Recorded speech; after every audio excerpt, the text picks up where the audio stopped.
meus amores, voltamos para mais uma aulinha de função do segundo grau com o professor Tiago Andrade. Queridos, no primeiro horário a gente viu os conceitos básicos e os fundamentos básicos de uma função do primeiro grau. E agora nós vamos aprender a fazer o estudo gráfico desta função e as suas consequências, tá bom? Vou projetar a nossa imagem aqui e a gente vai fazer uma recordação rapidinho aqui do nosso primeiro momento.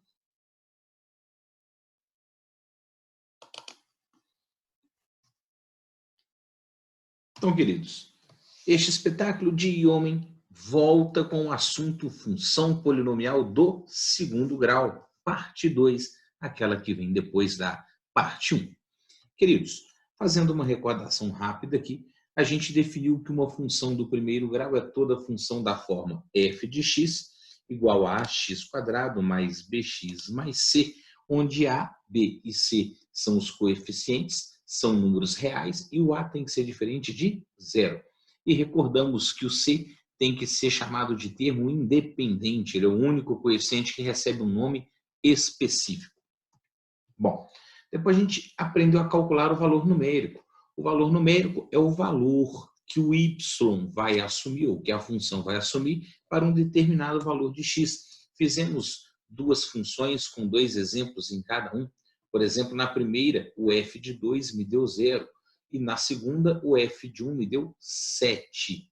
E desta forma, a gente vai construindo pares ordenados na função. Para cada elemento de x, vai existir um único correspondente em y. E, posteriormente, aprendemos a calcular o raiz ou zero da função através daquela formulinha de Bhaskara, que é menos b mais ou menos a raiz de delta sobre 2a, onde esse delta é chamado de b² menos 4ac, é chamado de discriminante da equação do segundo grau. E aí nós fizemos dois exercícios, o letra A e o letra B, para achar as raízes. As primeiras raízes eram 3 e 2, e o segundo, usando o mesmo procedimento de Bhaskara, as raízes foram 3 e menos meio. Terminamos a aula recordando algumas coisinhas importantes lá da aulinha de equações do segundo grau, né? O delta indica a quantidade de raízes e o tipo dessa raiz, se ela é real ou não.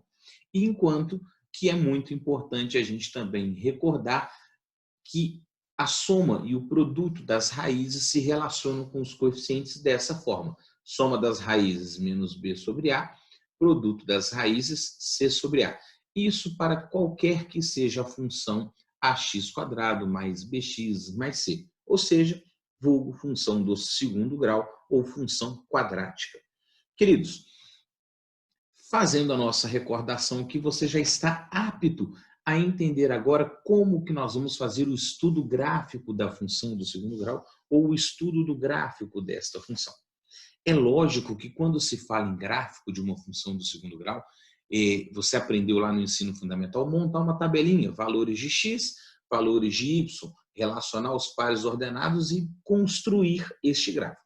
Beleza, tá certo. Mas estamos no ensino médio, já passamos desse negocinho de tabelinha, pontinho no gráfico.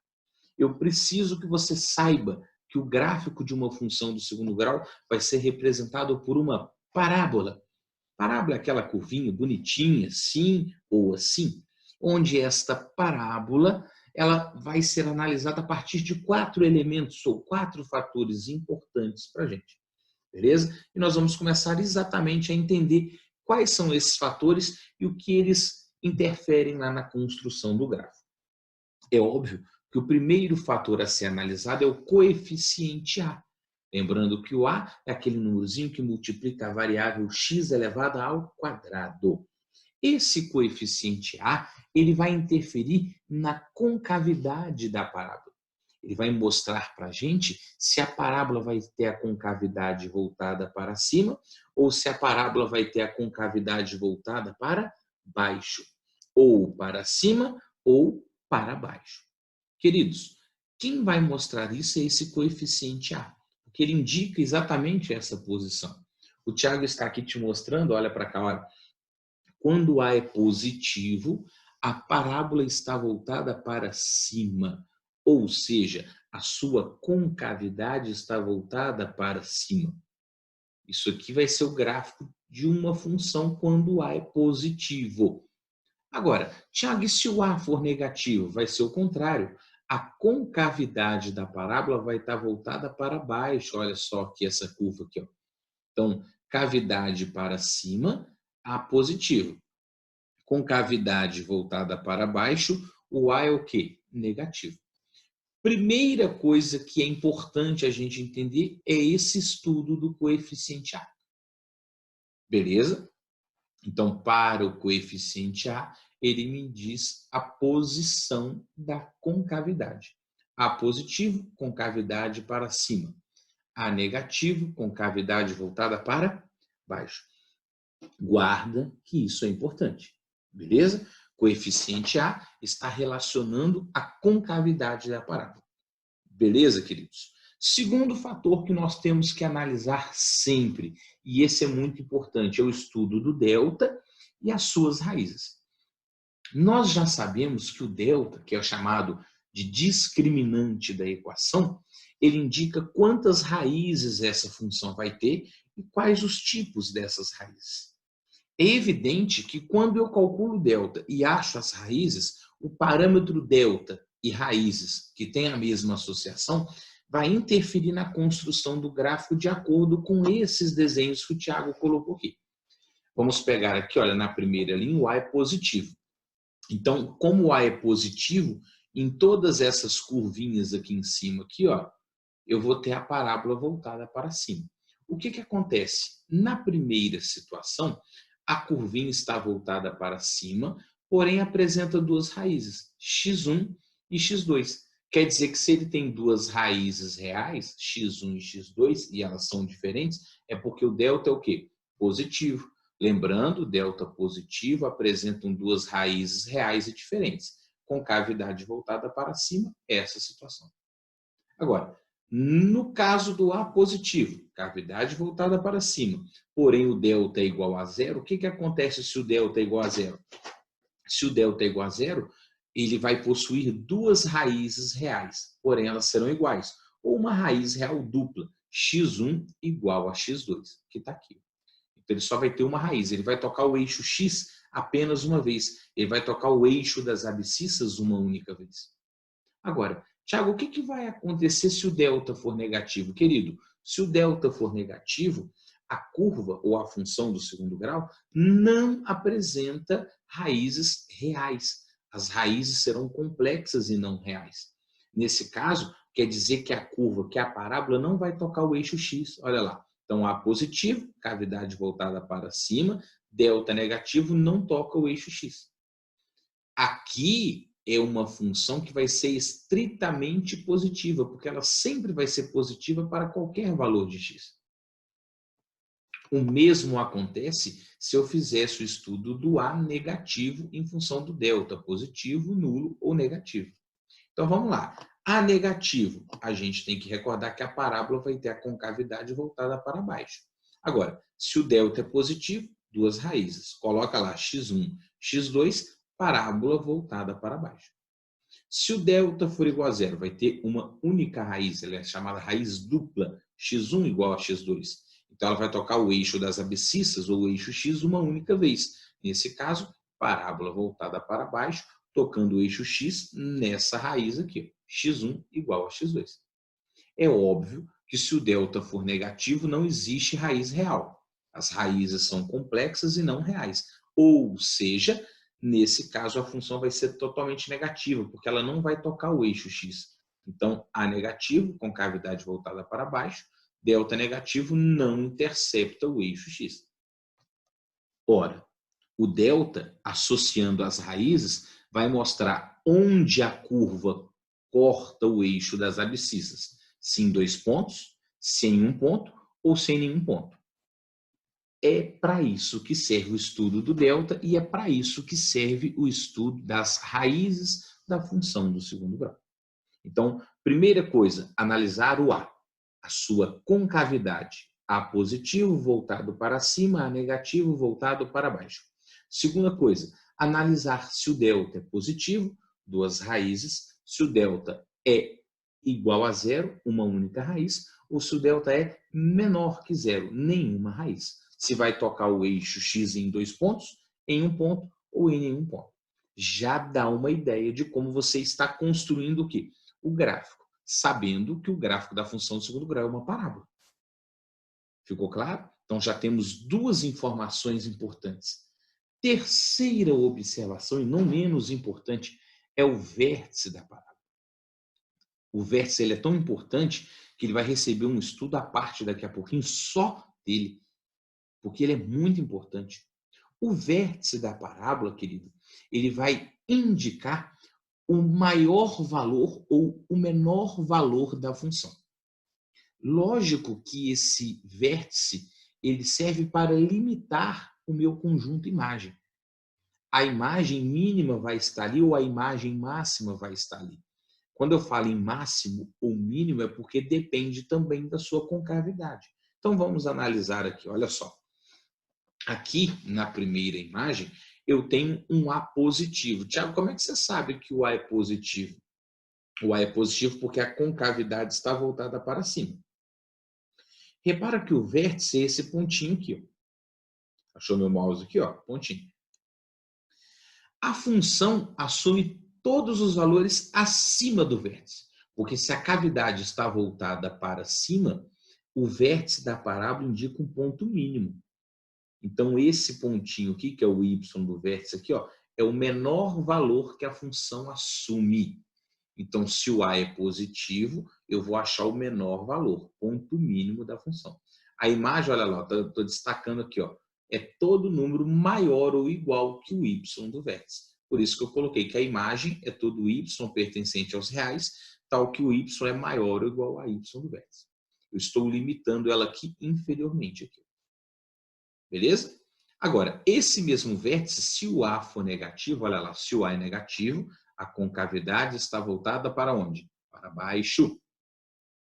E se a concavidade está voltada para baixo, esse vértice aqui ó, vai indicar o maior valor, o ponto maior que a função vai assumir. Então, A negativo, o vértice indica ponto de máximo. E esse ponto de máximo indica o maior valor que a função assume, porque ela assume todos os valores menores ou iguais que o y do vértice. Por isso que a imagem aqui é todo o y pertencente aos reais, tal que o y é menor ou igual ao y do vértice. Então, primeiro ponto, analisar a cavidade. A, positivo, cavidade para cima. A, negativo, cavidade voltada para baixo.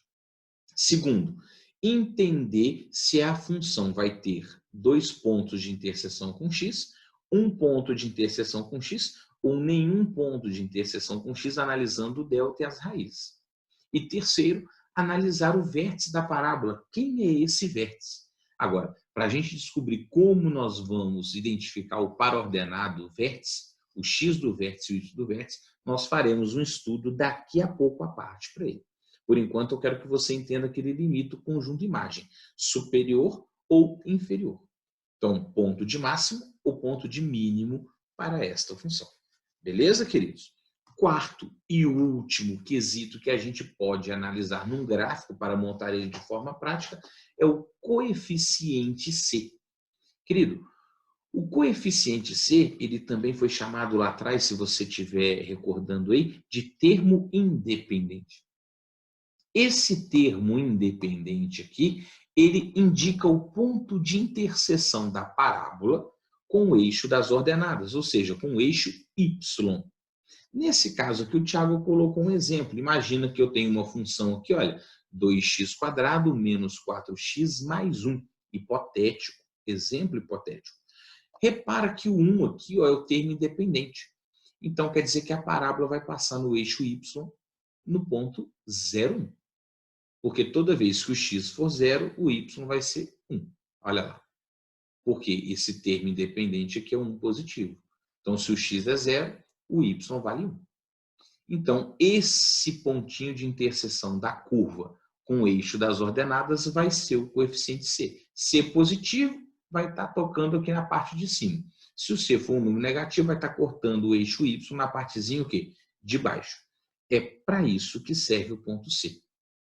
Se você souber analisar esses 4 fatores e representar os 4 fatores no gráfico, você consegue fazer o esboço do gráfico de uma função de segundo grau de forma rápida, de forma objetiva. Bom, mas o mais importante do estudo do gráfico é a gente entender de fato o que é o vértice da parábola. Amores, isso é muito importante. O vértice da parábola ele tem 2 funções. Primeiro, limitar o conjunto imagem. Ou seja, o vértice da parábola vai indicar o ponto máximo ou o ponto mínimo. Perfeito. Porém, ele também serve para você colocar um eixo de simetria na curva que o Tiago vai te mostrar. Olha que bonito. Queridos, o vértice da parábola vai ser dividido em 2 pontinhos. Um par ordenado, um x e um y. O x do vértice, também chamado de abscissa do vértice, ele representa a média aritmética das raízes e também o eixo de simetria da parábola. Enquanto que a ordenada do vértice representa o maior valor ou o menor valor que essa função poderá assumir. Queridos, olha só que bonito. Aqui eu tenho uma parábola. Repara que essa parábola está com a concavidade voltada para baixo, então quer dizer que o A é negativo, e aqui está o meu vértice. Querido, esse vértice ele vai ter um valor no y e um valor no x. Repara que eu já até coloquei aqui o valor no x menos b sobre 2a. E o valor no y menos delta sobre 4a. Pode guardar. Menos b sobre 2a, x do vértice. Menos delta sobre 4a, y do vértice. Beleza? Pode guardar isso aqui. Agora, querido, no y ele limita o conjunto de imagem. É o maior valor. Agora, no x aqui, olha, repara que essa linha vermelha aqui, ela seria uma reta, se eu prolongasse ela para cima aqui, correto? Então, essa linha vermelha aqui, ó, ela divide a parábola em 2 partes, a parte da esquerda e a parte da direita. Isso aqui pode ser chamado de eixo de simetria. Então, o eixo de simetria é a reta que passa aqui, ó, pelo x do vértice, perpendicular ao eixo das abscissas. Então, vai ser uma reta da equação x igual ao x do vértice. E essa simetria quer dizer que tudo está à esquerda vai ser igual a tudo que está à direita, vai ser equidistante, como se fosse espelhado a partir dessa retinha aqui de simetria. Beleza? Segundo desenho, a mesma curva, porém com um A o quê? Negativo, perdão, com A positivo. Porque se o A é positivo, a concavidade está voltada para onde? Para cima. Então, esse vértice indica o ponto mínimo. Olha lá, limita o conjunto imagem na parte inferior. Por quê? Porque isso aqui é o menor valor que ela assume, menos delta sobre 4A. Enquanto que aqui, ó, no x do vértice, eu vou ter de novo o eixo de simetria. Tudo que está à esquerda também vai acontecer à direita. São imagens espelhadas em relação a esse eixo de simetria aqui. Então, o eixo de simetria divide a curva em 2 pedacinhos, o lado esquerdo e lado direito, simétricos em relação a esse eixo de simetria aqui. Bom, o que é importante a gente saber? Que o vértice é a média aritmética das raízes. Então, se eu sei que o x do vértice ele representa a média aritmética das raízes, bastaria eu fazer x1 mais x2 dividido por 2. Aqui o Tiago demonstrou. Quem que é o x1? Menos b mais raiz de delta sobre 2a. Mais, quem que é o x2? Menos b menos raiz de delta sobre 2a. Isso aqui eu vou somar e dividir por 2. Somando aqui, ó, delta com menos raiz de delta, corta. Vai ficar menos b com menos b, vai ficar menos 2b, dividido por 4a. Porque que você mantém 2a, multiplica pelo inverso da segunda, 1 sobre 2. Vai ficar menos 2b sobre 4a, que vai me levar a concluir que o x do vértice vai ser menos b sobre 2a. É óbvio que se eu calculei o x do vértice, aquele pontinho de simetria, que é a média aritmética das raízes, se eu jogar esse x do vértice dentro da minha função, eu vou achar o valor numérico y no vértice.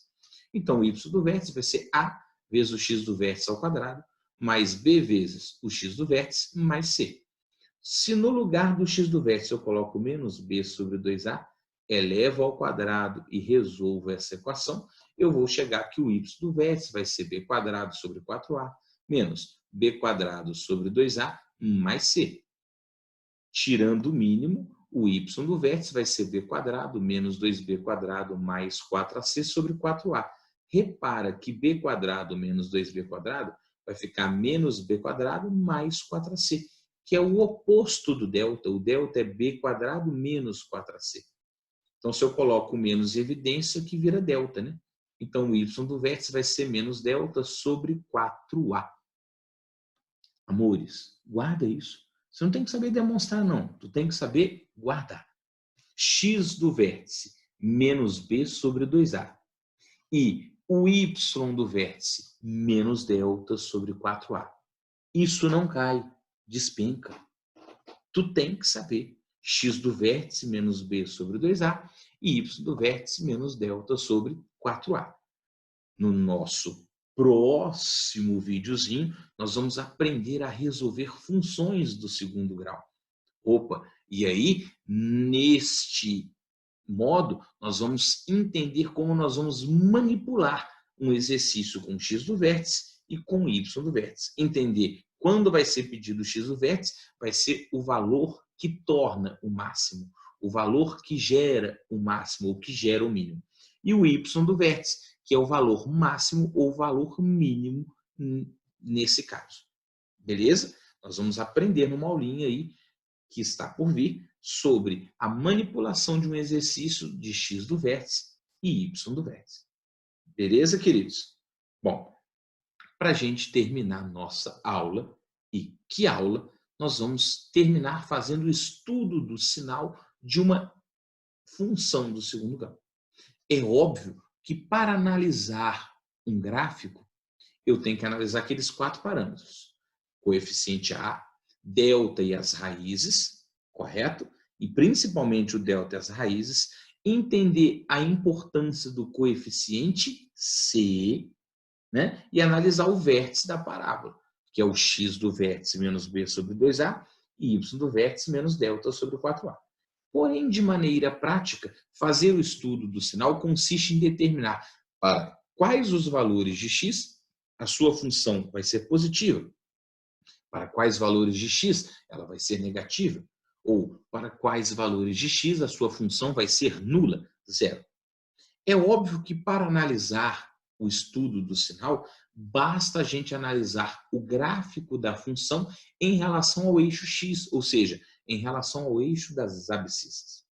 Então, vamos dividir aqui em 2 casos. Para o A positivo, lembre-se, A positivo com cavidade voltada para cima. Você está feliz? Então, é óbvio que se o A é positivo, a concavidade está voltada para cima. Repara, querido, que na posição apenas em relação ao eixo X, olha para mim, ó, tudo que está acima do gráfico é positivo. Olha lá, tudo que está acima do eixo X é positivo.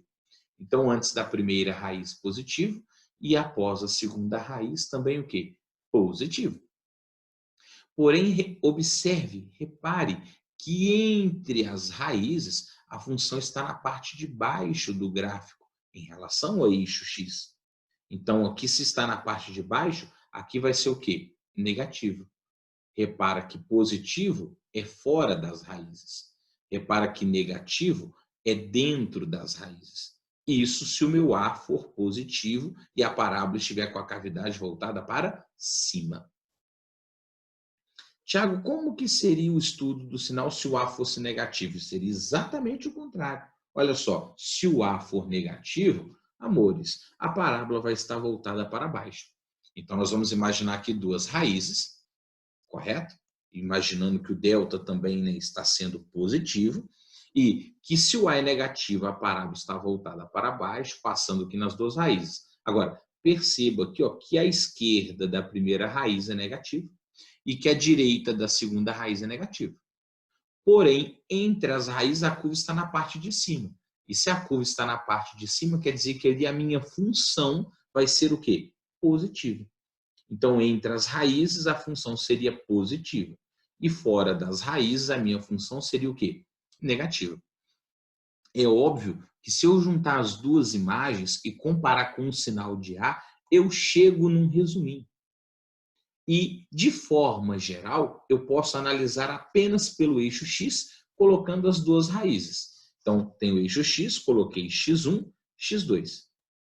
Observe que, independentemente se A é positivo ou negativo, Dentro das raízes, eu sempre vou ter o sinal oposto. Olha aqui, ó, A negativo, o oposto é positivo. Então, entre as raízes, sempre eu vou ter o sinal oposto de A. E repara que fora as raízes, eu sempre vou ter quem? O sinal de A. O A aqui não era negativo? Olha lá, negativo, negativo. Então, fora das raízes, sinal de A. Dentro das raízes, sinal oposto de A. Eu não gosto que você decore isso aí de maneira geral. Eu gosto que você observe no gráfico. Entenda que quando a curva está acima do eixo X, a função é positiva. Que quando a curva está abaixo do eixo X, a função é o quê? Negativa. O estudo do sinal é exatamente isso. Você determinar para quais valores de X a função vai ser positiva ou para quais valores de X a função será negativa. Beleza, queridos? Tranquilo? Agora, é importante, então, a gente finalizar essa aula com um resuminho de tudo que nós aprendemos de função do segundo grau. E esse resuminho está associando o gráfico e os sinais. Então, delta positivo, duas raízes. A positivo com cavidade para cima, A negativo com cavidade para baixo. Repara que é positivo na parte de cima e negativo na parte de baixo. Idem aqui, ó, positivo na parte de cima, negativo na parte de baixo. Se o meu delta for igual a zero, eu vou ter uma única raiz. Então, a função vai ser zero apenas nesse pontinho verdinho aqui, ó, x1 igual a x2. Porém, se o a é positivo, olha lá, com cavidade voltada para cima, a função é toda positiva, exceto no pontinho verde, que é zero. E idem aqui embaixo. Nesse caso, o a é negativo. Então, a função é toda o quê? Negativa, exceto para o pontinho verde, porque vai ser nulo ali, vai ser zero nesse pontinho verde. Agora, se o delta for negativo, esta curva aqui vai ser estritamente positiva se o A for positivo. E se o delta for negativo, a curva vai ser estritamente negativa se o A for negativo. Olha lá, vai ser sempre valor negativo, vai estar sempre tudo abaixo do eixo X. É fácil. É muito fácil. Você só precisa entender, você só precisa estudar. Beleza? Vamos fazer mais uma aula praticando agora apenas exercícios de função do segundo grau. Beleza, queridos? Beijos do Titi e até a próxima, se Deus quiser.